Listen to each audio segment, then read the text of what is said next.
Hi students, yesterday we studied about the applications of Nernst equation. So first we do the quick revision of yesterday's topic. तो कल हमने पढ़ा था कि Nernst equation को use करके हम इक्विलिब्रियम कांस्टेंट को कैलकुलेट कर सकते हैं. जैसे कहता है जो EMF वैल्यू होती है सेल की, उसको हम यूज़ करके इक्विलिब्रियम कांस्टेंट की वैल्यू को कैलकुलेट करते हैं सेल रिएक्शन के अंदर. कहता है इक्विलिब्रियम पे क्या होता है, जो इलेक्ट्रोड पोटेंशियल वैल्यू है दोनों इलेक्ट्रोड वो क्या हो जाती है, इक्वल आ जाती है. कहता है जब दोनों इलेक्ट्रोड की इलेक्ट्रोड पोटेंशियल वैल्यू इक्वल आ जाएगी तो उस दौरान जो सेल की टोटल ईएमएफ वैल्यू है वो किसके इक्वल हो जाती है, जीरो के इक्वल हो जाती है. जैसे हमने एक्सप्लेन करा था एग्जांपल लेके जिंक और कॉपर इलेक्ट्रोड की एग्जांपल लेके एक्सप्लेन करा था. तो यहाँ पे कहते हैं जो जिंक आयन की कंसंट्रेशन और कॉपर आयन की कंसंट्रेशन है उसको हम क्या एज्यूम करके चलते हैं, इक्विलिब्रियम कंसंट्रेशन एज्यूम करके चलते हैं. तो वो किसके इक्वल होती है, हमारे पास इक्विलिब्रियम कांस्टेंट के इक्वल होती है. यहाँ पे हमारे पास जो जिंक मेटल है और कॉपर मेटल है उसकी कंसंट्रेशन को हम क्या लेते हैं, यूनिटी लेते हैं, बिकॉज वो अपनी किस स्टेट में है, सॉलिड स्टेट में है. तो यहाँ पे जब नर्नेस्ट इक्वेशन को अप्लाई करेंगे तो नर्नेस्ट इक्वेशन क्या आएगी, E cell is equal to E naught cell minus 2.303 RT/2F into log concentration of zinc ions divided by concentration of copper ions के इक्वल आ जाती है. कहता है इक्विलिब्रियम के ऊपर क्या होता है, ईएमएफ वैल्यू क्या है, जीरो के इक्वल है. तो यहाँ पे ई सेल क्या आ जाएगी, जीरो आ जाएगी. तो हमारे पास इक्वेशन क्या बन जाएगी, अब ई सेल को जीरो पुट करेंगे तो हमारे पास E naught cell is equal to 2.303 RT/2F into log concentration of zinc ions by concentration of copper ions की इक्वल आ जाती है. जहाँ पे जो कंसंट्रेशन की रेशियो है जिंक आयंस और कॉपर आयन की रेशियो को हम क्या बोलते हैं, इक्विलिब्रियम कांस्टेंट बोलते हैं. तो उसकी वैल्यू को हम पुट कर देंगे, उसकी जगह क्या लिखते हैं, KC लिख देते हैं. तो यहाँ से हमारे पास इक्वेशन क्या आ जाती है, E naught cell is equal to 0.059/n log KC के इक्वल आ जाती है एट 298 केल्विन के ऊपर. कहता है इसको हम रीअरेंज करके क्या करते हैं, लॉग KC की वैल्यू को कैलकुलेट कर लेते हैं. वो किसके इक्वल आती है, n E naught cell divided by 0.059 के इक्वल आ जाती है. और इसके रिलेटेड हमने न्यूमेरिकल्स भी करे थे. नेक्स्ट हमने पढ़ा था इलेक्ट्रोकेमिकल सेल एंड गिव्स एनर्जी ऑफ द सेल, के इलेक्ट्रोकेमिकल सेल और गिव्स एनर्जी आपस में कैसे रिलेट करते हैं. कहता है इलेक्ट्रोकेमिकल सेल में क्या होता है, केमिकल एनर्जी किस में कन्वर्ट होती है, इलेक्ट्रिकल एनर्जी में कन्वर्ट होती है. कहते हैं और जो सेल पोटेंशियल वैल्यू है वो किससे रिलेट करती है, गिव्स एनर्जी चेंज के साथ रिलेट करती है. इलेक्ट्रोकेमिकल सेल के अंदर कहता है जो सिस्टम है वो वर्क कैसे करता है, कहता है जब इलेक्ट्रिकल एनर्जी को वो ट्रांसफर कर देता है आउटर इलेक्ट्रिक सर्किट में तो वो सेल है वो क्या करता है, वर्क डन करता है. कहते हैं जो इलेक्ट्रिकल वर्क डन हो रहा है 1 सेकंड में वो किसके इक्वल होगा, कि टोटल कितना चार्ज हमने उसमें से पास कराया उस दौरान कितनी उसकी इलेक्ट्रोड पोटेंशियल वैल्यू आई, उन दोनों के प्रोडक्ट है जो वो किसके इक्वल होगा, टोटल वर्क डन होगा इन 1 सेकंड में. तो कहता है अगर हम NF चार्ज उसमें से टोटल अमाउंट पास कराएं सेल में से तो उस दौरान जो इलेक्ट्रोड पोटेंशियल वैल्यू है वो कितनी आती है, ई सेल आती है. तो उस मैक्सिमम वर्क डन क्या होगा हमारे पास, NF ई सेल के इक्वल होगा. बिकॉज अभी हमने पढ़ा कि जो मैक्सिमम वर्क डन है वो किसके इक्वल होता है, चार्ज जितना हम उसमें से चार्ज पास करवा रहे हैं इनटू उसके पोटेंशियल डिफरेंस के प्रोडक्ट के इक्वल होता है.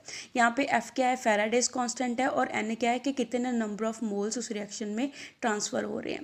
कहता है जो वोल्टिक सेल को हम ऑपरेट करते हैं तो वर्क डन किसके ऊपर होता है, सराउंडिंग के ऊपर होता है. जो सिस्टम है वो सराउंडिंग के ऊपर वर्क डन करता है जिस वजह से हमारे पास वर्क डन किस में आता है, नेगेटिव में आता है. तो यहाँ से हमारे पास जो गिब्स एनर्जी चेंज है वो क्या बताती है कि कितना मैक्सिमम वर्क डन हो रहा है, वो किसके इक्वल आएगा, -NF ई नॉट सेल के इक्वल आएगा. माइनस यहाँ पे क्यों यूज़ करा है, बिकॉज सिस्टम किस पे वर्क कर रहा है, सराउंडिंग के ऊपर वर्क कर रहा है.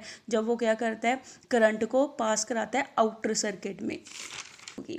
कहता है अगर एक्टिविटी है जो सभी रिएक्टिंग स्पीसीज की यूनिटी के इक्वल आ जाए, 1 के इक्वल आ जाए, तो उस दौरान ई किसके इक्वल हो जाता है, ई नॉट सेल के इक्वल हो जाता है, स्टैंडर्ड वैल्यू के इक्वल उसकी EMF आ जाती है. तो हमारे पास टोटल जो गिब्स एनर्जी चेंज है स्टैंडर्ड में वो किसके इक्वल होगी, -NF ई नॉट सेल के इक्वल होगी.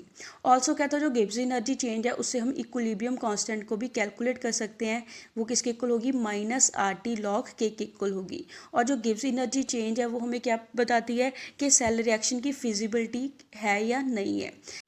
Now we come to today's topic that is electrolytic cells and electrolysis. आज हम डिस्कस करेंगे कि इलेक्ट्रोलिटिक सेल्स क्या होते हैं और इलेक्ट्रोलिसिस क्या होती है. कहते हैं इलेक्ट्रोलिसिस प्रोसेस वो प्रोसेस है जिसमें हम क्या करते हैं, जब इलेक्ट्रोलाइट के सोल्यूशन में इलेक्ट्रिक करंट को पास कराते हैं तो उसमें क्या होती है, केमिकल चेंजेस होती है. दैट मीन्स इलेक्ट्रिकल एनर्जी किस में कन्वर्ट होती है, केमिकल एनर्जी में कन्वर्ट होती है. तो उस प्रोसेस को हम क्या बोलते हैं, इलेक्ट्रोलिसिस प्रोसेस बोलते हैं. कहता है इलेक्ट्रोलिसिस को करवाने के लिए हम जो सेल यूज़ करते हैं उस सेल को क्या क्या बोलते हैं, इलेक्ट्रोलिटिक सेल बोलते हैं। Next is process of electrolysis. कहता है जो इलेक्ट्रोलिसिस का प्रोसेस है वो कैसे चलता है। कहता है जो प्रोसेस है इलेक्ट्रोलिसिस का वो क्या होगा, जब हम कहता है इलेक्ट्रोलाइट के सॉल्यूशन को किसी सूटेबल वेसल में लेते हैं तो उसमें क्या होता है, इलेक्ट्रोलिसिस प्रोसेस चलता है। कहता है जो हम वेसल यूज़ करते हैं उस वेसल को हम क्या बोलते हैं, इलेक्ट्रोलिटिक टैंक बोलते हैं। जैसे यहाँ पे डायग्राम में शो करा है, ये हमारे पास इलेक्ट्रोलिसिस का प्रोसेस है, इसके लिए हमने इलेक्ट्रोलिटिक टैंक को यूज़ करा है, जिसमें हमने 2 इलेक्ट्रोड यूज़ करे हैं और दोनों को बैटरी के साथ क्या करा है, कनेक्ट करा है, और बीच में क्या लिया है, इलेक्ट्रोलाइट का सॉल्यूशन लिया है। इसमें कहता क्या होता है, जो हमारे पास ग्लास बीकर है जिसके अंदर हम इलेक्ट्रोलिसिस करवा रहे हैं वो क्या होना चाहिए, हमारे पास बैड कंडक्टर ऑफ इलेक्ट्रिसिटी होना चाहिए, बिकॉज इस दौरान जब हम इलेक्ट्रिसिटी को पास कराएंगे तो उसमें जो ग्लास है वो कोई रिएक्शन शो नहीं करना चाहिए, तो इसलिए हम उसको क्या लेते हैं, ग्लास बीकर लेते हैं, ताकि वो उसमें कोई केमिकल चेंज ना आए। कहता इसमें हम 2 मेटालिक रॉड यूज़ करते हैं, उन 2 मेटालिक रॉड को किस में डिप करा होता है, इलेक्ट्रोलिटिक सॉल्यूशन में डिप करा होता है।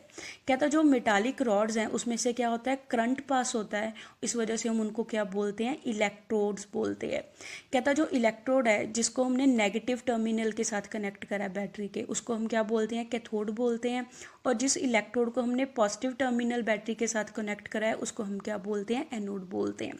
जैसे हम डायग्राम में करेंगे, डायग्राम में क्या है, जिसको हमने पॉजिटिव टर्मिनल के साथ कनेक्ट करा है बैटरी के उसको हम एनोड बोलेंगे, और जिस इलेक्ट्रोड को हमने नेगेटिव टर्मिनल बैटरी के साथ कनेक्ट करा है उसको हम क्या बोलते हैं, कैथोड बोलते हैं। एनोड और कैथोड लेते हैं वो इलेक्ट्रोकेमिकल सेल से क्या होता है, ऑपोजिट होता है, बिकॉज इलेक्ट्रोकेमिकल सेल में हम एनोड को क्या लेते हैं, नेगेटिव चार्ज वाला लेते हैं, और कैथोड को क्या लेते हैं, पॉजिटिव चार्ज वाला लेते हैं। बट इलेक्ट्रोलिटिक सेल में क्या होता है कि कैथोड को हम नेगेटिव टर्मिनल के साथ कनेक्ट करते हैं और एनोड को हम किसके साथ कनेक्ट करते हैं, पॉजिटिव टर्मिनल के साथ कनेक्ट करते हैं। कहते हैं जब इलेक्ट्रोलाइट को डिसॉल्व करते हैं हम पानी में तो वो क्या हो जाता है, स्प्लिट हो जाता है नेगेटिव और पॉजिटिव आइंस में। इन नेगेटिव और पॉजिटिव आइंस को हम क्या बोलते हैं, नेगेटिव आइंस को हम एनाइन बोलेंगे और पॉजिटिव चार्ज आयन को हम क्या बोलते हैं, केटाइंस बोलते हैं। नेक्स्ट इज कहता है जब हम करंट पास कराना शुरू करेंगे सॉल्यूशन के बीच में से तो जो आइंस क्या होते हैं, ऑपोजिटली चार्ज इलेक्ट्रोड की तरफ को अट्रैक्ट होते हैं। एज ए रिजल्ट कहता क्या होता है, जो केटाइंस है वो किस तरफ को मूव करेंगे, नेगेटिव चार्ज वाले कैथोड की तरफ को मूव करते हैं, जबकि एनाइंस है, एनाइन के ऊपर नेगेटिव चार्ज होता है, वो किस तरफ को मूव करेंगे, toward the positive terminal anode की तरफ को वे क्या करते हैं, मूव करते हैं। कहता जो मूवमेंट है आइंस की सॉल्यूशन के अंदर उसको हम क्या बोलते हैं, इलेक्ट्रोलिटिक या आयनिक कंडक्शन बोलते हैं, जिसकी वजह से सॉल्यूशन के अंदर क्या होता है, करंट फ्लो करता है। कहते हैं जब एनाइंस है वो एनोड के पास पहुंचते हैं वो वहाँ पे क्या कर देते हैं, इलेक्ट्रॉन को लूज कर देते हैं। कहते हैं वो इलेक्ट्रॉन्स क्या करते हैं, फ्लो हो जाते हैं सॉल्यूशन में से आउटर सर्किट की तरफ को। ऑन दी अदर हैंड कहता है जो केटाइंस है, केटाइन क्या करते हैं, जब कैथोड के टुवर्ड्स जाते हैं, कैथोड के पास जाते हैं, वो वहाँ से क्या करते हैं, इलेक्ट्रॉन को गेन कर लेते हैं। देयरफॉर कहता है केटाइन और एनाइन वो जाके क्या होते हैं, इलेक्ट्रोड के ऊपर डिस्चार्ज हो जाते हैं। मीन्स जैसे एनाइन है, एनाइन के ऊपर कौन सा चार्ज होता है, नेगेटिव चार्ज होता है। कहता है जब वो जाके एनोड के पास इलेक्ट्रॉन को लूज करेगा दैट मीन्स एनाइन क्या हो जाएगा, न्यूट्रल में कन्वर्ट हो जाता है। ऐसे ही केटाइन के ऊपर पॉजिटिव चार्ज होता है, मीन्स उसमें इलेक्ट्रॉन की डेफिशिएंसी होती है। जब वो कैथोड के पास जाएगा तो वो कैथोड से क्या करता है, इलेक्ट्रॉन को गेन कर लेता है। इलेक्ट्रॉन को गेन करके उसकी डेफिशिएंसी खत्म हो जाती है, तो दैट मीन्स वो भी किस में कन्वर्ट हो जाता है, न्यूट्रल में कन्वर्ट हो जाता है। ऐसे कहता है जो केटाइंस और एनाइंस है वो डिस्चार्ज हो जाते हैं, उनके ऊपर जो चार्ज है वो क्या हो जाता है, खत्म हो जाता है, जब वो क्या करते हैं, इलेक्ट्रोड की तरफ को मूव करते हैं और किस में कन्वर्ट हो जाते हैं, न्यूट्रल पार्टिकल्स में कन्वर्ट हो जाते हैं। इसको हम क्या बोलते हैं, प्राइमरी चेंज बोलते हैं, जो हमारे पास पहली चेंज आई है। नेक्स्ट कहते हैं जो प्राइमरी प्रोडक्ट्स हैं, मींस जो न्यूट्रल प्रोडक्ट्स हैं वो उसके अंदर कलेक्ट होते रहते हैं और फर्दर उनमें जो चेंजेस होती हैं वो न्यूट्रल प्रोडक्ट किस में कन्वर्ट हो जाते हैं, मॉलिक्यूल्स या कंपाउंड में कन्वर्ट हो जाते हैं। इनको हम क्या बोलेंगे, सेकेंडरी प्रोडक्ट्स बोलेंगे। दैट मीन्स इसमें क्या चेंज आई है, सेकेंडरी चेंज आई है। कहते हैं जो इलेक्ट्रोलिसिस प्रोसेस है उसको आयनाइजेशन थ्योरी के बेसिस पे एक्सप्लेन करा गया है। कहता है आयनाइजेशन थ्योरी के अकॉर्डिंग क्या होता है कि इलेक्ट्रोलाइट्स है जो सोल्यूशन में प्रेजेंट है वो किस फॉर्म में प्रेजेंट होते हैं, आयंस की फॉर्म में प्रेजेंट होते हैं। कहता जो हम उसमें से इलेक्ट्रिक करंट को पास करवाते हैं, इलेक्ट्रिसिटी का उसमें क्या फंक्शन होता है कि इलेक्ट्रिक करंट क्या करता है, उन आयंस को जो सॉल्यूशन के अंदर आयंस पड़े हैं इलेक्ट्रोलाइट के उनको क्या करता है, डायरेक्ट करता है, ताकि वो क्या हो, ऑपोजिट चार्ज इलेक्ट्रोड की तरफ को क्या हो, मूव हो। तो कहता है जो इलेक्ट्रोलाइट है, इलेक्ट्रोलाइट क्या होना चाहिए, या तो डिजॉल्व स्टेट में होना चाहिए या किस स्टेट में होना चाहिए, मोल्टन स्टेट में होना चाहिए। बिकॉज डिजॉल्व और मोल्टन स्टेट में ही आइंस क्या होते हैं, प्रेजेंट होते हैं। सॉलिड स्टेट में आइंस फ्री मूव नहीं कर सकते। तो जो सबसे सिंपल इलेक्ट्रोलिटिक सेल है उसमें क्या होता है, 2 कॉपर की रॉड्स को डिप करा होता है in aqua solution of copper sulphate में। कहता है जब हम करंट को पास कराएंगे, जब उसको हम डीसी करंट प्रोवाइड करते हैं दोनों इलेक्ट्रोड के ऊपर, तो क्या होता है जो कॉपर आइंस होते हैं, कॉपर आइन किसमें डिस्चार्ज हो जाते हैं, कैथोड के ऊपर जाके डिस्चार्ज हो जाते हैं। वो क्या करते हैं, इलेक्ट्रॉन को गेन करके किसमें कन्वर्ट हो जाते हैं, न्यूट्रल कॉपर मेटल में कन्वर्ट हो जाते हैं। यहाँ पे कौन सी रिएक्शन हुई है, रिडक्शन रिएक्शन हुई है। ऐसे ही कहता एनोड के ऊपर हमारे पास क्या रिएक्शन चलती है कि जो कॉपर मेटल है, कॉपर मेटल किस में कन्वर्ट हो जाएगा, कॉपर आइंस में कन्वर्ट हो जाएगा। यहाँ पे कौन सी रिएक्शन चलती है, ऑक्सीडेशन रिएक्शन चलती है। और जो कॉपर आइंस प्रोड्यूस हुए हैं वो नीचे जो सॉल्यूशन होता है कॉपर सल्फेट का, उसमें जाके क्या हो जाते हैं, मिक्स हो जाते हैं। कहता है ये जो इंडस्ट्रियल प्रोसेस है वो किस बेसिस के ऊपर है, इलेक्ट्रोलिसिस प्रोसेस के बेसिस के ऊपर बना हुआ है, जिसमें हम क्या करते हैं, इम्प्योर कॉपर को किस में कन्वर्ट कर लेते हैं, हाई प्योरिटी वाले कॉपर में कन्वर्ट कर लेते हैं। कहता है इसके अलावा काफ़ी और मेटल्स भी हैं जैसे सोडियम, मैग्नीशियम, एल्युमिनियम, उनको भी हम क्या करते हैं, लार्ज स्केल पे प्रोड्यूस करते हैं इलेक्ट्रोलिसिस प्रोसेस के साथ। नेक्स्ट टॉपिक को हम नेक्स्ट वीडियो में कंटिन्यू करेंगे।